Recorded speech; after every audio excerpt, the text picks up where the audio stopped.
கன்னியாகுமரி மாவட்டம் பத்மநாபபுரத்தில் மரங்களை நட்டு பராமரிப்பதில் அதிகாரிகளை ஏமாற்றி பல லட்சம் ரூபாய் மோசடி செய்தது அம்பலமாகியுள்ளது. காட்டாத்துறை ஊராட்சிக்குட்பட்ட இட்டாக்குளம் பகுதி உட்பட பல பகுதிகளில் சிறிய மரக்கன்றுகளுக்கு மேல்புறம் பெரிய கிளைகளை கட்டி வைத்து ஏமாற்றிய வீடியோ சமூக வலைதளங்களில் வெளியாகி பரபரப்பை ஏற்படுத்தி உள்ளது. அரசு புறம்போக்கு இடங்களான சாலையோரங்கள், குளம், ஓடை கரைகளில் மா, பலா உட்பட பல வகையான மரக்கன்றுகள் நடப்பட்டன. ஆனால் இவற்றை முறையாக தண்ணீர் ஊற்றி பராமரிக்காததால் பல மரக்கன்றுகள் கருகிவிட்டன.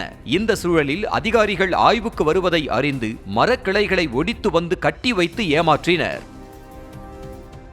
கன்னியாகுமரி மாவட்டத்தில் நம்ம அமைச்சரோட தொகுதியான பத்மநாபபுரம் சட்டமன்ற தொகுதிக்கு உட்பட்ட காட்டாத்துறை பேரூராட்சியில் இங்கே ஒரு பெரிய முறைகேடு நடந்திருக்கு. என்னவென்றால், நம்ம சாலை ஓரம் மரம் நடுறதாட்டு இந்த ரப்பர் வலையிலிருந்து சின்ன சின்ன அந்த கொப்புகளை, இலைகளை எல்லாம் கொண்டு நாட்டி வச்சு 10 லட்சம் ரூபாய் கணக்கில் எழுதி வச்சிருக்காங்க.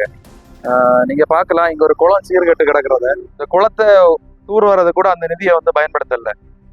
இதுலேயும் இந்த 100 நாள் வேலை ஆட்களை வச்சு கம்பு நாட்டி இந்த துணியை கட்டி கிட்டத்தட்ட ஒரு 50,000 ரூபாய் செலவு பண்ணியிருக்க மாட்டாங்க. அவங்க அந்த ஃபண்டை என்ன பண்ணாங்கன்னு தெரியாது. ஆனால் போர்டு மட்டும் வச்சுருக்காங்க பெருசாட்டு. இதை யாருமே கண்டுகொள்ளலை. நாங்கள் பஞ்சாயத்து ஆஃபீஸில் முறையிட்டு இருக்கோம், யாருமே இதை கண்டுகொள்ளலை. இதுக்கு அரசாங்கம் தகுந்த நடவடிக்கை எடுக்கணும்.